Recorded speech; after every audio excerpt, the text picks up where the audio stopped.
ஏன் மும்மொழி திட்டத்தை 10 மொழி திட்டமாக்க கூடாது? ஏனென்றால் எத்தனை மொழிகளை கற்க வேண்டும் என்பது உலகெங்கும் கல்வித்துறையிலே மேம்பட்டிருக்கிற முன்னேறி இருக்கிற நாடுகளுடைய சமுதாயங்களுடைய பட்டறிவின்படி எவர் ஒருவரும் தன்னுடைய தாய்மொழியை, தன் நாட்டினுடைய தாய்மொழியை முதல் மொழியாக பயில வேண்டும். அதுவே பயிற்று மொழியாக இருக்க வேண்டும். கூடுதலாக வேறொரு அயல்மொழியை, ஏதேனும் ஒரு அயல்மொழியை பயில்வது என்பது இயல்பான கல்வி. ஆனால் ஒருவர் தன்னுடைய தேவை கருதி அயல் நாட்டுக்கு போய் பணி செய்ய போகிறார். ஆங்கிலத்தை படித்துவிட்டு அயல் நாட்டுக்கு வேலைக்கு போவதை பற்றி குறிப்பிட்டார்கள். ஆனால் பெர்லினிலே நீங்கள் வேலைக்கு போவதற்கு ஆங்கிலம் உதவாது. நீங்கள் மாஸ்கோவிலே பணி செய்ய வேண்டும் என்றால் அதற்கு உதவாது. அப்படி போகிறவர்கள் அவர்கள் ருஷ்ய மொழியை கற்றுக்கொள்ளலாம், ஜெர்மன் மொழியை கற்றுக்கொள்ளலாம், நார்வேக்கு போனால் நார்வேஜிய மொழியை கற்றுக்கொள்ளலாம், பின்னிய மொழியை கற்றுக்கொள்ளலாம். இதை எந்த மொழி கற்க வேண்டும் என்பதும் எத்தனை மொழிகள் கற்க வேண்டும் என்பதும் கல்வியினுடைய தேவையை பொறுத்தது. இன்னும் சொல்ல போனால் வேதங்கள், உபனிஷத்துகள் என்று பல்வேறு தொன்மை காலத்திய பிற்போக்கு தலங்களையும் சுமந்திருக்கிற வடமொழியை கூட வரலாற்று ஆய்வாளர்கள் கற்கிறார்கள். எஸ்.ஏ. டாங்கி அவர்கள் பண்டைக்கால இந்தியா என்ற ஒரு ஆய்வு நூலை எழுதினார். அவர் சமஸ்கிருதம் படித்ததால் தான் அதை எழுத முடிந்தது. கோசாமி போன்ற அறிஞர்கள் அப்படி படித்துவிட்டுத்தான் வரலாற்று ஆய்வு செய்தார்கள். ஆனால் ஒவ்வொரு பள்ளிக்கூடத்தில் படிக்கிற ஒவ்வொரு மாணவனும் அதற்காக சமஸ்கிருதம் படிக்க வேண்டும் என்ற தேவை இல்லை. அது இன்னொரு அயல் மொழியை படிக்க வேண்டும் என்ற தேவை இல்லை. ஆனால் நண்பர்களே, மூன்றாவது மொழியாக இந்திய அல்லது வேறொரு மொழியை கற்பதால், ஒவ்வொரு மாணவனும் கற்பதால், அரசு பாடத்திட்டத்தில் பயில்கிற ஒவ்வொரு மாணவனும் கற்பதால் அவனுக்கு கூடுதலாக என்ன கிடைக்கும் என்பதை அவர்கள் தெளிவுபடுத்த வேண்டும். இந்தியை படித்தால் பிரேம்சந்தின் கதைகளை படிக்கலாம், வேறு சில கவிதைகளை படிக்கலாம். சமஸ்கிருதம் படித்தால் காளிதாசனை படிக்கலாம். இதெல்லாம் நம்ம குழந்தைக்கு அதனுடைய படிப்புக்கு தேவைதானா? தேவை என்றால் அந்த விளக்கத்தை தாருங்கள், நாம் பரிசீலிப்போம். கல்வி தொடர்பாக, கல்வி மொழி தொடர்பான ஒரு விவாதத்தில் அரசியலை நாம் கலக்க விரும்பவில்லை. எந்த அரசியலுக்கு எது ஏற்றது என்ற விவாதமே இல்லை. ஆனால் நாடாளுமன்றத்திலும் சரி, வெளியிலும் சரி, தர்மேந்திர சிங் பிரதான் முதல் நிர்மலா சீதாராமன் முதல் அண்ணாமலை வரை மும்மொழியை எதிர்ப்பது அரசியல் என்கிறார். மும்மொழி கொள்கை எப்படி வந்தது என்ற வரலாறு அவர்களுக்கு தெரியுமா? 1947 ஆகஸ்ட் 15ஆம் நாள் நாடு விடுதலை பெற்றது. அதிகார கைமாற்றம் நிகழ்ந்தது. யூனியன் ஜாக் கொடியின் இடத்திலே மூவண்ண கொடி ஏற்றப்பட்டது. சுதந்திர போராட்டம் நடக்கிற காலம் நெடுகிலும் இந்தியா ஒரு தேசமா, இந்த தேசத்திற்கு எது சொந்த மொழி என்று பிரித்தானியர் கேட்டார்கள். நீங்கள் ஆங்கிலத்திலேயே பேசுகிறீர்கள், ஆங்கிலத்திலேயே போராடுகிறீர்கள், ஆங்கிலத்திலேயே கூட்டம் நடத்துகிறீர்கள். எனவே எங்கள் மொழியை பயன்படுத்திய நீங்கள் ஒரு தேசத்தை எப்படி உருவாக்க முடியும் என்று கேட்டபோது நமக்கென்று ஒரு மொழி வேண்டும் என்று 1925 கான்பூர் மாநாட்டில் காந்தியார், இனிமேல் நாம் ஆங்கிலத்தில் கட்டாயம் பேசக்கூடாது, அதற்கு பதிலாக இந்துஸ்தானியில் பேச வேண்டும் என்று சொன்னார். இந்தி அல்ல, இந்துஸ்தானி. ஏன் இந்துஸ்தானி? 2 நாட்களுக்கு முன்னாலே முன்னாள் நீதிபதி மார்க்கண்டேய கட்ஜு ஒரு கட்டுரை எழுதியிருக்கிறார். இந்தி மக்கள் பேசுகிற மொழி அல்ல என்பதுதான். நீங்கள் அலகாபாத்தில், லட்சுமணபுரியில், கான்பூரில் படித்த ஒரு கூட்டத்தினர், நடுத்தர வர்க்கத்தினர், வழக்கறிஞர்கள், ஆசிரியர்கள் பேசுகிற இந்தி இந்தி அல்ல. அவர்கள் பேசுகிற இந்தியும் உண்மையிலேயே கடிமொழி என்ற மொழி பேசி அதன் அடிப்படையில் இந்துஸ்தானி பேசுவது ஒன்றல்ல. அவர் தெளிவாக வாக்கியங்களை உதாரணம் காட்டி சொல்லியிருக்கிறார். எனவே காந்தி இந்துஸ்தானியை ஏன் வலியுறுத்தினார் என்றால், இந்துஸ்தானிக்கு 2 எழுத்து வடிவம் உண்டு. இந்திய அரசமைப்பு சட்டத்தினுடைய 343வது உறுப்பில் சொல்லியிருக்கிறார்கள், Hindi in Devanagari script shall be the official language of India. இந்தியாவுடைய அலுவல் மொழியாக ஆட்சி மொழியாக எது இருக்கும்? இந்தி இருக்கும். ஆனால் இந்தி என்று சொல்லி நிறுத்தவில்லை. Hindi in Devanagari script, எழுத்து வடிவம். தமிழுக்கு ஒரே ஒரு எழுத்து வடிவம் தான், தமிழ் எழுத்து வடிவம் தான், வேறு மொழிக்கு கிடையாது.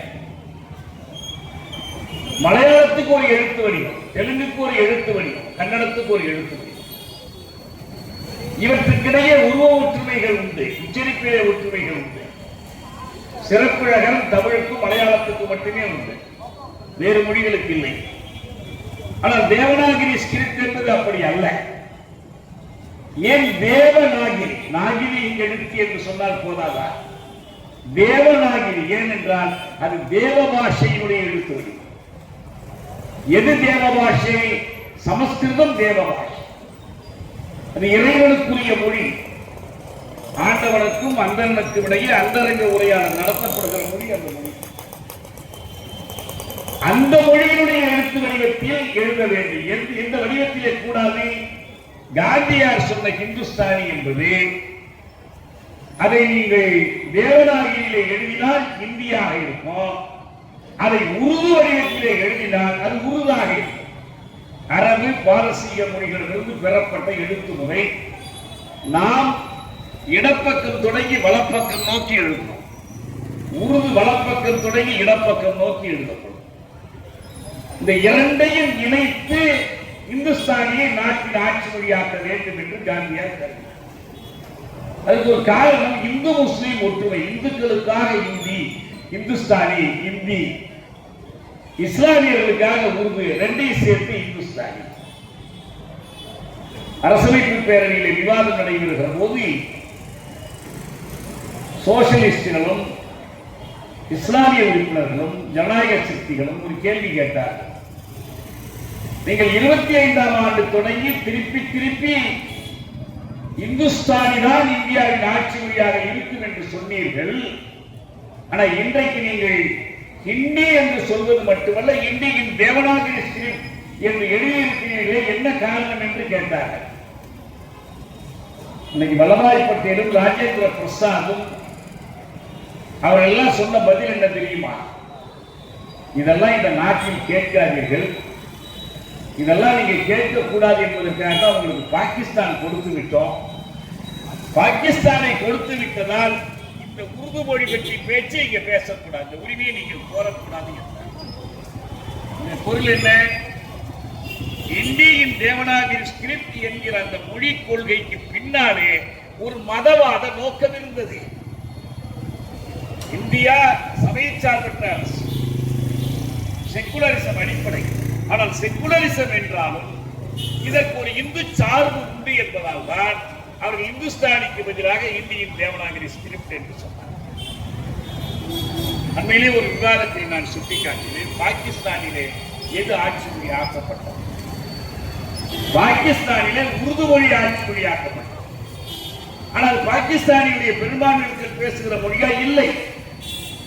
அன்றைக்கு மேற்கு பாகிஸ்தான் கிழக்கு பாகிஸ்தானாக பிரிந்திருந்த போது கிழக்கு பாகிஸ்தானில் பெரும்பான்மை மக்கள், கிழக்கு பாகிஸ்தானிய மக்கள், அதாவது வங்கதேச மக்கள், அவர்களுடைய தாய்மொழி வங்காளி மொழி. மொத்த பாகிஸ்தானில் கணக்கெடுத்து பார்த்தாலும் வங்காளி தான் முதலிடம். இரண்டாவது இடம் பஞ்சாபி மொழி, மூன்றாவது இடம் சிந்தி மொழி. சுல்பிகரணி புத்தோவினுடைய மொழி, நம்மூர் அத்வானியோட மொழி. ஐந்தாவது இடம் தான் உருது மொழி. ஆனா ஏன் உருதுவை ஆட்சி மொழியாக்கினார்கள்? அரசு பாகிஸ்தான் என்றால் கடவுளின் தேசம் என்று பொருள். எனவே அந்த மத சார்புள்ள ஒரு அரசு என்பதன் அடையாளமாக உறுதியாக்கினார். அதனுடைய விளைவு என்ன? இப்போது நமக்கு பேசுவதற்கு நேரமில்லை. 72 வங்கதேசம் பிரிந்து போனோம். இஸ்லாம் எங்கள் சமயம், ஆனால் வங்கம் எங்கள் தாய்மொழி, வங்கம் எங்கள் தேசமொழி என்று அந்த மக்கள் போராடினார்கள். அதனுடைய விளைவு நாடு உடைந்து போனது. உருது மொழி திணிப்பினால் உடைந்து போனது. உருது மொழி திணிப்புக்கு பின்னால் இருந்த அந்த மதவாத நோக்கம்தான் இந்தியாவில் இந்தியின் தேவநாகரி ஸ்கிரிப்ட் திணிக்கப்பட்டதனுடைய நோக்கமும் அதுவே தான்.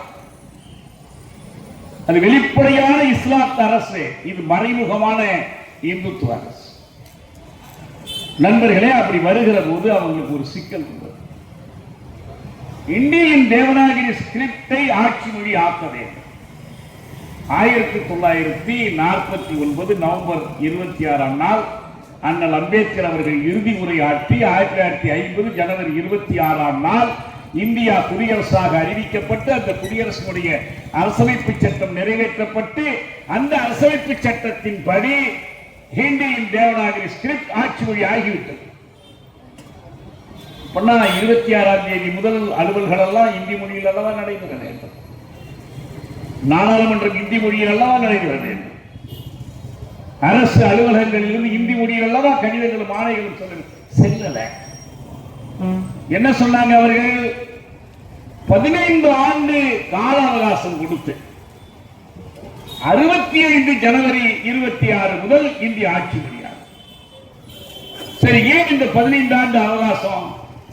அவர்கள் சொன்னார்கள், அதுவரைக்கும் ஆங்கிலமே இருக்கட்டும், இந்தி உட்கார்ந்த பிறகு கூட அது போதிய அளவுக்கு பயன்படுத்த முடிகிற வரைக்கும் ஆங்கிலம் துணைக்கு வரட்டும் என்று எழுதினார். அரசமைப்பு சட்டத்தினுடைய 351வது உறுப்பில் இதற்கு இந்தியை அலங்கரிப்பதற்காக, அணியப்படுத்துவதற்காக இந்தியாவுடைய பன்முக பண்பாட்டின் அங்கமான பல மொழிகளையும் பயன்படுத்த வேண்டும். மிக குறிப்பாக சமஸ்கிருத மொழியை துணைக்கு வைத்துக் கொண்டு இந்தியை வளர்க்க வேண்டும். இந்தியில இருக்கிற சொற்கள் எல்லாம் சமஸ்கிருத மொழி சொற்களிலிருந்து இரவல் பெறப்பட்ட சொற்கள். அதிலிருந்த உருது சொற்களை நீக்கிவிட்டார்கள். அதிலிருந்து அராபிக் சொற்களை, பாரசீக சொற்களை நீக்கிவிட்டார்கள். சமஸ்கிருத திணிப்பினுடைய இன்னொரு வெளிப்பாடுதான் இந்தி திணிப்பு.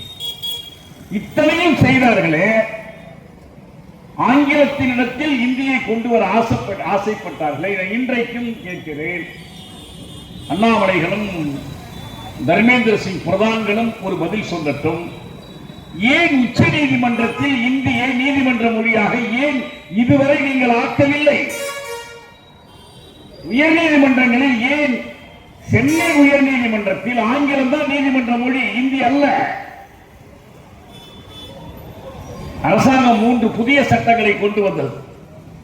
Criminal procedure code, Indian penal code, Indian evidence act எல்லாத்தையும் மாற்றினார்கள். பெயரை மட்டும்தான் மாற்றினார்கள். உள்ள எந்த விதியையும் அவர்கள் ஆங்கிலத்தில் இருந்து சமஸ்கிருதத்துக்கோ இந்திக்கோ மாற்றவில்லை. மாற்றினால் அது நீதிமன்றத்தில் செல்லுபடியாக. ஒரே ஒரு வழக்கு இந்தியில உச்ச நீதிமன்றத்தில் தாக்கல் செய்யுங்கள். எடுத்த எடுப்பிலேயே அட்மிஷன் ஸ்டேஜில் அதை நிராகரித்து விடுவார்கள். ஏன்? இந்திக்காரர்களாக இருந்தாலும் ஆங்கிலம் பயிலாத மக்களுக்கு நீதியின் படிகளிலே ஏறும் வாய்ப்பை வழங்கக்கூடாது. மேட்டுக்குடி வர்க்கத்தினுடைய ஆதிக்கத்தை நிலைநிறுத்துவதற்கு அங்கே ஆங்கிலம் ஒரு கருவி. நண்பர்களே, இந்த பின்னணியிலேதான் இந்தியை நாட்டினுடைய ஆட்சி மொழியாக வளர்க்க வேண்டும், மாநிலங்களுக்கும் இந்திய அரசுக்குமான தொடர்பு மொழியாக மாற்ற வேண்டும் என்ற நோக்கத்தை அரசமைப்பு சட்டம் நடைமுறைக்கு வருவதற்கு முன்பே வெளிப்படுத்தினார்கள்.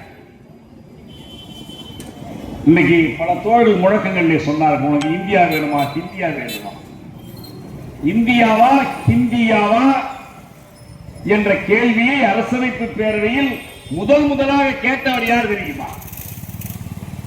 அரசமைப்பு பேரவையில் உறுப்பினர் மட்டுமல்ல, டி கிருஷ்ணமாச்சாரி என்ற அரசமைப்பு வரைவு குழு உறுப்பினர். டி ரோடு இருக்கிறது அல்லவா, அந்த டி கிருஷ்ணமாச்சாரி நேரு அரசாங்கத்தினுடைய முதல் பெரும் ஊழல் முந்திரா ஊழலிலே அடிபட்ட டிடிக. இன்னும் சொல்ல போனால் திருச்செந்தூர் தொகுதியிலே போட்டி இல்லாமல் எதிர்க்கட்சி வேட்பாளரை விலைக்கு வாங்கி தேர்ந்தெடுக்கப்பட்ட ஒரு உறுப்பினர் அவர். அந்த டிடிக தான் அரசமைப்பு பேரவையிலே சொன்னார், ஏற்கனவே எங்கள் தமிழ்நாட்டிலே பிரிவினை கோடுகள் ஒழித்துக் கொண்டிருக்கின்றன. என்னுடைய அருமையான இந்தி சகோதரர்கள், இந்தியைத்தான் நாட்டில் ஆட்சி மொழி ஆக்க வேண்டும் என்று விரும்பினால் இந்தியா கிடைக்காது, உங்களுக்கு ஹிந்தியா தான் கிடைக்கும் என்றார். அமித்ஷாக்களும் தர்மேந்திர சிங்களும் முடிவு பண்ணிவிட்டார்கள், நமக்கு இந்தியா வேண்டாம், இந்தியா போதும். நல்லது, உங்கள் ஹிந்தியாவை நீங்கள் எப்படி வேண்டுமானாலும் உருவாக்கி கொள்ளுங்கள், எங்களை விட்டு விடுங்கள், எங்களுக்கு ஹிந்தியா வேண்டாம். இந்தியா என்று நம்பித்தான் இந்த மாநிலங்கள் எல்லாம் இணைக்கப்பட்டன. சரி, அப்படியானால் மும்மொழி கொள்கை என்று 1948ஆம் ஆண்டு யுனிவர்சிட்டி கமிஷன், பல்கலைக்கழக கல்வி ஆணையம், அந்த ஆணையம் பரிந்துரை செய்கிறது. மும்மொழி கொள்கை என்ன பொருள்? இந்தி பேசாத மாநிலங்களில் இந்தியை படிக்க செய்ய வேண்டும். அவர்கள் தாய்மொழி படிக்கிறார்கள், ஆங்கிலம் படிக்கிறார்கள், ஏற்கனவே இருக்கிற கல்வி முறை. இதோடு கூடுதலாக மூன்றாவதாக இந்தியை படிக்க செய்ய வேண்டும். இந்தி வெளியில படிக்கலாம், இந்தி பிரச்சார சபாவிலே படிக்கலாம், வேறு தனி பயிற்சியில படிக்கலாம், அதெல்லாம் போதாது, முறையான கல்வியில் இந்தியை சேர்க்க வேண்டும். சரி, தமிழ்நாட்டில், ஆந்திரத்தில், கேரளத்தில், வங்காளத்தில் மூன்றாவது மொழியாக இந்தியை கற்பிப்பீர்கள். அப்படியானால் மற்ற மாநிலங்கள் என்ன? அவர்கள் அரசமைப்பு சட்டத்திலே எச்சரிக்கையா ஒன்று செய்தார்கள். அரசமைப்பு சட்டத்தில்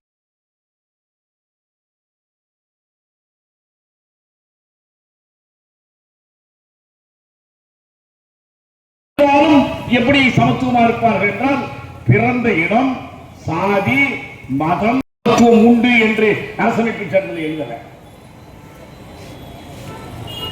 மொழி வேறுபாட்டை அரசமைப்பு சட்டம் ஏற்றுக்கொள்ளுகிறது.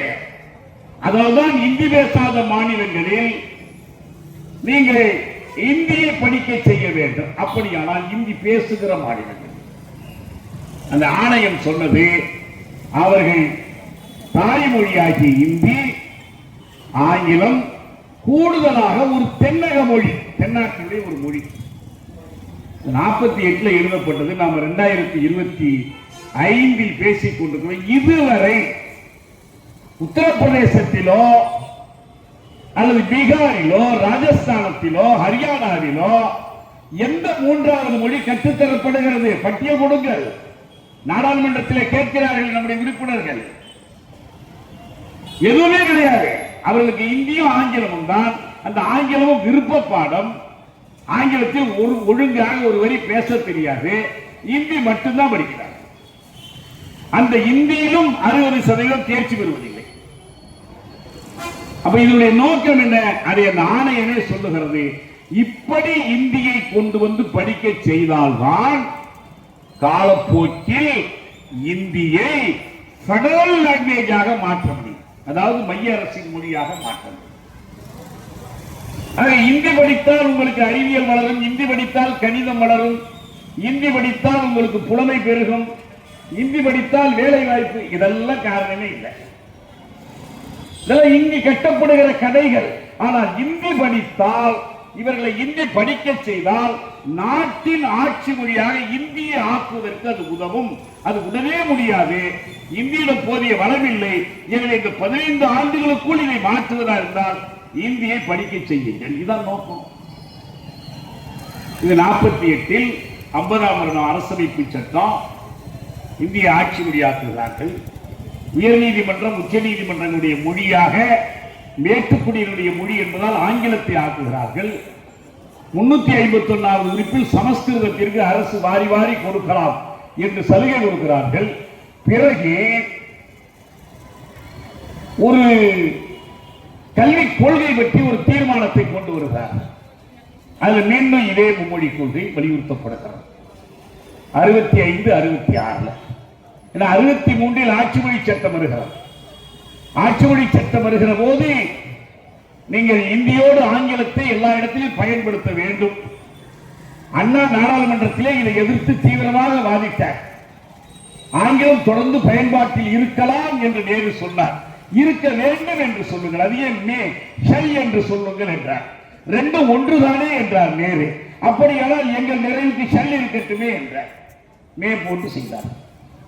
ஆனால் அந்த ஆட்சிமொழி சட்டத்திலேயே தமிழ்நாட்டில் இப்படி கட்டாயப்படுத்துவதில்லை என்பதை இந்திய அரசு ஏற்றுக்கொண்டது. 68ஆம் ஆண்டு இந்திரா காந்தி அவர்கள் தலைமை அமைச்சராக இருக்கும் போது அப்பதான் முதலாக ஒரு தேசிய கல்விக் கொள்கை கொண்டு வரப்பட்டது. மற்ற கூறுகளை பற்றி நம்ம பேச வேண்டாம், ஒன்றே ஒன்றுதான். அந்த தேசிய கல்விக் கொள்கை இதே மும்மொழி கொள்கையை வலியுறுத்தியது. மீண்டும் 86ஆம் ஆண்டு ராஜீவ்காந்தி பிரதமராக இருக்கும் போது ஒரு தேசிய கல்வி, ஒவ்வொரு தரமும் அதுக்கு பேரு புதிய கல்விக் கொள்கை, புதிய கல்விக் கொள்கை, எல்லாத்தையும் பேர் தேசிய கல்விக் கொள்கை. என்ன தேசியம்? இந்திய தேசிய கல்விக் கொள்கை. இந்திய தேசியம் என்ன அர்த்தம்? இந்தி தேசிய கல்விக் கொள்கை. இப்ப மீண்டும் 2020 கஸ்தூரங்கன் குழு ஒரு அறிக்கை கொடுக்கிறது. இந்திய அரசு அதை ஏற்றுக்கொண்டிருக்கிறது. இந்த தேசிய கல்விக் கொள்கையில் ரொம்ப கவனமா நாம் இருக்கணும். இவர்களெல்லாம் வெளிப்படையாக 3 மொழி என்றால் 3வது மொழி இந்தி என்று சொல்லிவிட்டார். ஆனா இந்த கல்விக் கொள்கையில் கஸ்தூரங்கன் இந்தி என்று எழுதியிருந்தால் நரேந்திர மோடி இதை தீர்மானமாக்குகிற போது தாய்மொழி ஆங்கிலம் கூடுதலாக ஒரு இந்திய மொழி என்று மாற்றிவிட்டார். இதை சொல்லி என்ன சொல்கிறார்கள் என்றால் அண்ணாமலையும் மற்றவர்களும், சரி ஏதாவது ஒரு மொழி தானே, உங்கள் மேல் இந்தியை திணிக்கவில்லையே, நீங்கள் இந்திக்கு பதில் தெலுங்கு படிக்கலாமே, இந்திக்கு பதில் மலையாளம் படிக்கலாமே, இந்திக்கு பதில் ஒரே மொழி படிக்கலாமே. சரி படிக்கலாம், எங்க போய் படிக்கலாம்? யார் அதுக்கு வசதி செய்து கொடுத்திருக்கிறார்கள்? முதல்ல ஒன்றை புரிந்து கொள்ளணும்.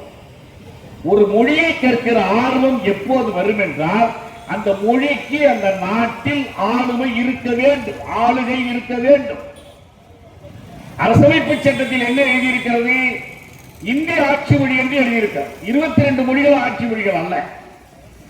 கொண்டு வரப்பட்ட நேரத்தில் 14 மொழிகள் பட்டியல் கொடுத்தார்கள். அந்த 14 மொழிகள் ஆட்சி மொழி அல்ல. இப்போது 22 ஆட்சி மொழி அல்ல.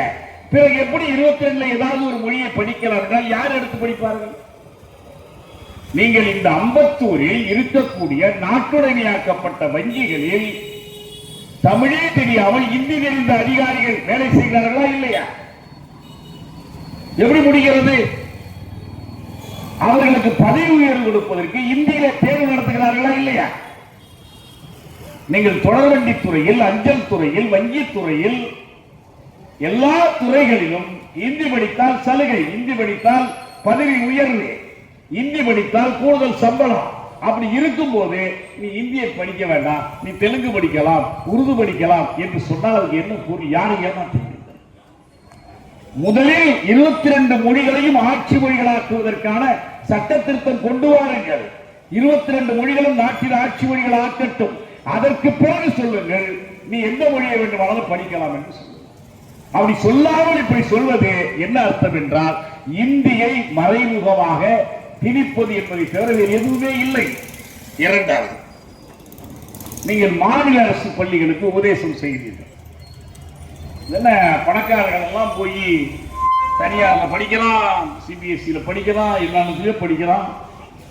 உங்க பள்ளியில ஏழை எளிய குழந்தைகளுக்கு அந்த வாய்ப்பை கொடுங்கள். வாய்ப்பல்ல, சுமை. தேவையில்லாத ஒரு மொழியை கூடுதலாக கற்க செய்வதால் குழந்தைகளுக்கு அது வசதி செய்து கொடுப்பதல்ல, அது ஒரு சுமை. இந்த சுமையை ஏன் சுமக்க வேண்டும்? என்ன தேவை இருக்கிறது? ஒரு தேவையும் இல்லாமல் சுமக்க வேண்டும். இந்தி படித்தால் எங்கள் ஊர்ல வேலை வாய்ப்பு கொடுக்கிறோம் என்றால் சொல், இந்தி படித்தால் அதிகாரி ஆகலாம் என்றால் சொல், இந்தி படித்தால் இந்திய அரசு பணியில் சேரலாம் என்றால் சொல். எதுவுமே இல்லை. இந்திக்காரர்கள் எல்லாம் இங்கு பிழைப்பு தேடி வந்து கொண்டிருக்கிறார்கள். அவன் இங்கே பானிபூரி இருக்கிறான், நீ டெல்லியில போய் வீட்டு வேலை செய்யலாம். அதற்குத்தான் இந்தி. ஒன்றும் அர்த்தமே இல்லையே. அப்படியானால் இவர்கள் இந்தி படிக்க சொல்வது அதனுடைய நோக்கம் என்ன? இந்தியாவில் இந்தியை ஆட்சி மொழியாக ஏற்க செய்ய வேண்டும், இந்தியை தொடர்பு மொழியாக ஏற்க செய்ய வேண்டும். எல்லாவற்றுக்கும் மேலாக நம்முடைய உள்துறை அமைச்சர் அமித்ஷா அவ்வப்போது உள்துறை அமைச்சருடைய தலைமையில் ஒரு ஆட்சி மொழி குழு அமைப்பார்கள். இந்தியை ஆட்சி மொழியாக்குகிற முயற்சியில் நாம் எந்த அளவு முன்னேறி இருக்கிறோம் என்று அவர்கள் குடியரசுத் தலைவருக்கு ஒரு அறிக்கை கொடுத்தார். சிதம்பரம் உள்துறை அமைச்சராக இருக்கும்போது அவர் ஒரு அறிக்கை கொடுத்தார். கடைசியா அமித்ஷா ஒரு அறிக்கை கொடுத்தார். அவர் என்ன சொன்னார்? எல்லாம் தாய்மொழி கல்வி எல்லாம் வேண்டும். இந்த உபதேசம் எல்லாம் செய்வதற்கு முன்பு தமிழக அரசுக்கு எந்த பங்கும் இல்லாத, தமிழக அரசுடைய பாடத்திட்டத்தில் இல்லாத சிபிஎஸ்இ பள்ளிகளில் தமிழ் பயிற்று மொழி ஆகிவிட்டதா? கேந்திரிய வித்தியாலயங்களில் தமிழ் பயிற்று மொழி ஆகிவிட்டதா? இன்டர்நேஷனல் ஸ்கூல்ஸில் தமிழ் பயிற்று மொழி எதுவுமே இல்லை. கஸ்தூரி அறிக்கையில் ஒரு வரி இருக்கு, கல்வி மொழியாக பயிற்று மொழியாக தாய்மொழியே சிறந்தது. அதிலும் குறிப்பாக 5ஆம் வகுப்பு வரை தாய்மொழியில் கற்பதுதான் சிறந்தது. ஒன்றும் பெரிய கஷ்டமே இல்லை. ஆனால் அதுல ஒரு வரி சேர்த்துக்கிட்டாங்க, மதர் டங் இஸ் பிரிஃபரபிள் வேரெவர் பாசிபிள். எங்கெல்லாம் முடியுமோ அங்கெல்லாம் வச்சுக்கலாம். 20 அறிக்கை வந்துருச்சு, 25 வரைக்கும் எவன் பாசிபிள் சொல்லியிருக்கான். எல்லா பள்ளிக்கூடங்களும் சொல்லிட்டாங்க. சிபிஎஸ்இ பள்ளிகள் அவங்களுடைய குழு சொல்லிடுச்சு, இட் இஸ் நாட் பாசிபிள், எங்களுக்கு சாத்தியமே இல்லை. இந்தியை கட்டாயம் படிக்க வேண்டும், ஆங்கிலம் தான் பயிற்று மொழியாக இருக்க வேண்டும், தாய்மொழி கல்வி சாத்தியம் இல்லை. அப்புறம் எப்படி மாநில அரசு பள்ளிகள்ல கொண்டு தாய்மொழி கல்வி கொண்டு வர முடியும்? கொண்டு வர முடியாது. சமச்சீர் கல்வியில தமிழை ஒரு மொழிப்பாடமாக படிப்பதை கட்டாயப்படுத்துவதற்கு நாங்கெல்லாம் நீண்ட காலம் போராடினோம். அதையும் கெடுக்க பார்த்தார்கள். நண்பர்களே, அதனால்தான் நம்ம என்ன கவனமா இருக்கிறோம்னா, இவர்கள் மும்மொழி கொள்கை என்று சொல்வது அமித்ஷா அந்த அறிக்கையில கடைசி வாக்கியத்தில் சொல்றார். ஐஐடியில இந்தியை கொண்டு வரணும். எப்படி கொண்டு வருவாங்க தெரியுமா? டெக்னாலஜின்னு இந்தியில எழுதுறது, அதான் வேற ஒன்றும் இல்லை. சுந்தரமூர்த்தின்னு தமிழ்ல எழுதலாம், இங்கிலீஷ்ல எழுதலாம், இந்தியில மொழிபெயர்ப்பு கிடையாது. அதுக்கு ஒரு டிரான்ஸ்லிட்டேஷன், மொழிபெயர்ப்பு. அனாட்டமின்னு எழுத வேண்டியது, இன்ஜினியரிங் எழுத வேண்டியது, மேஜிஸ்ட்ரேட்னு எழுத வேண்டியது, இந்தியில எழுத. இதுக்கு இது ஒரு மொழி கல்வி ஆயுது. அப்படியெல்லாம் செய்து, அப்படி செய்தால்தான் அமித்ஷா எழுதியிருக்கிற அந்த கடைசி வாக்கியத்தை மட்டும் சொல்லுகிறேன், இந்த நடவடிக்கைகளை எடுக்காவிட்டால் Hindi cannot be made the common language of India. தான் நோக்கம். இந்தியை ஆட்சி மொழியாக்க வேண்டும் என்று சட்டம் சொல்லுது, இந்தியை கல்வி மொழியாக்க வேண்டும் என்று அறிக்கை சொல்லுது. ஆனால் அமித்ஷா சொல்லுகிறார், இந்தியை இந்தியாவின் பொது மொழி ஆக்க வேண்டும். எந்த சட்டத்தின்படி? எந்த சட்டத்தில் இருக்கு இந்திய இந்தியாவின் பொதுமொழியா? என்ன அர்த்தம்? அம்பத்தூர் பேருந்து நிலையத்தில் இந்த கூட்டத்தில் நான் இந்தியில் பேச வேண்டும், நீங்கள் இந்தியில் கேள்வி கேட்கிறேன், அதான் காமன் லாங்குவேஜ் அர்த்தம். இப்படி ஆயிடுச்சு இல்ல?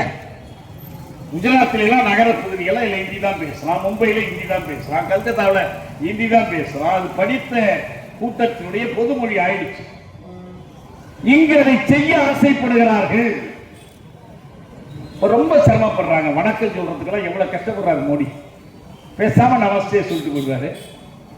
இந்தியிலேயே அவங்க திட்டத்தெல்லாம் சப்கே சாத் சப்கோ விகாஸ் அப்படின்லாம் முழங்கிட்டு போடுவாரு. இப்போ இதை ஒருத்தர் மொழிபெயர்க்க வேண்டியிருக்கு. அவர் சொட்டு நீர் பாசனம் சிறுநீர் பாசனம்னு மொழிபெயர்க்கிறாரு. இந்த சிக்கலெல்லாம் இல்லாம இருக்குல்ல, நேரா இந்தியில பேசி இந்தியில புரிஞ்சு, இதுதான காமன் லாங்குவேஜ். அப்ப இதுக்கு உண்மையான நோக்கம் என்ன? தமிழை அழிப்பது. தமிழ் அழிந்ததற்கு பிறகு தமிழ் இனம் இருக்குமா? தமிழ் இனத்தை அழித்து விடுவார்கள். தென்னாப்பிரிக்காவில் நடந்துச்சு, போட்ஸ்வானாவில் நடந்துச்சு, பல ஆப்பிரிக்க நாடுகளிலே நம்ம தமிழை என்னைக்குமே அழிக்க முடியாது அப்படிலாம் சொல்லாதீங்க. ஆட்சியாளர்கள் நினைத்தால் வஞ்சகமாக அழிக்க முடியும். கடந்த காலத்தில் வடமொழியை ஆட்சி மொழியாக்கிய மன்னர்கள் துணையோடுதான் சமஸ்கிருதம் இங்கே ஊடுருவியது. அந்த சமஸ்கிருத ஊடுருவலால் தான் தமிழில் ஒரு பகுதி மலையாளமாக தெரிந்தது, ஒரு பகுதி கன்னடமாயிற்று, ஒரு பகுதி தெலுங்கு ஆயிற்று. வடவேங்கடம் தென்குமரி ஆகிய தமிழ் கூறும் நல்லுலகம் இன்றைக்கு இருக்கா? அரபிக் கடலோரத்தில் தமிழ்ல பாடிட்டு இல்லையே. நம்ம எல்லை சுருங்கி விட்டது, இந்த இனம் சுருங்கி விட்டது. தேசிய கல்விக் கொள்கை பற்றி ஒன்றை பற்றி இறுதியா நான் சொல்லி முடிக்கிறேன்.